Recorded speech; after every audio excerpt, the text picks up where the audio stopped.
may Gcash? Meron. Pa-cash in. Magkano? 3,000. Ano number Meron. mo? Kuya, pa-check ako. Patingin niyo. Uy!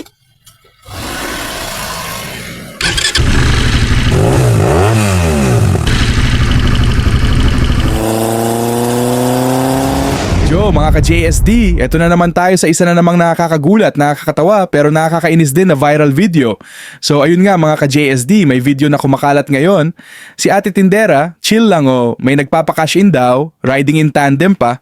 Syempre, polite si ate. Sir, pa-check po ng number. Abay, habang chine-check niya, bam! Hinablot ang cellphone. Tapos si ate natulala lang parang nag-freeze sa loading screen. Grabe mga lods, akala mo prank eh.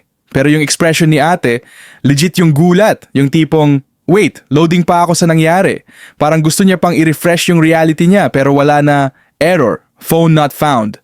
Pero kung totoo nga to, hindi ito biro.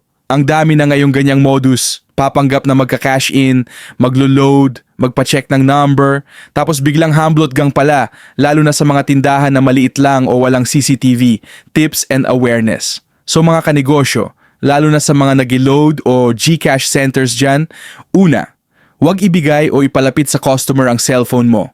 Ikaw lang dapat ang may hawak. Pangalawa, kung may magpa-cash in, bantayan ang paligid. Kung may helmet pa at hindi nagtatanggal, medyo kabahan ka na. Alert mode, on. Pangatlo, maglagay ng CCTV or kahit phone camera na nakatutok sa counter. Hindi man maiwasan, at least may ebidensya. Pang-apat, kung mahambulan man ang cellphone mo, don't chase agad. Kalma muna, i-secure sarili, saka tumawag ng barangay o pulis. Pang-lima, gamitin ang mga cash-in verification tools. May mga apps na pwedeng i-double check ang number bago i-send. Solutions, if ever mangyari sa'yo, kung sakaling mangyari sa'yo to, i-report agad sa pulis at Gcash hotline kung cash-in scam. Kung may CCTV sa katabi mong tindahan, humingi ng copy. I-post with awareness purpose, wag lang pang viral ha. At kung kaya, i-secure ang phone mo with PIN, fingerprint o face unlock para kahit manakaw, hindi agad mapakinabangan.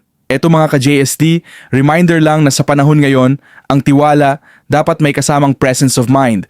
Hindi lahat ng mabait na customer, legit. Minsan, mabilis din ang kamay. Kaya stay alert, stay smart, at stay safe. Hanggang sa susunod, this is JSD Vlogs, where we react, learn, and laugh, sabay-sabay.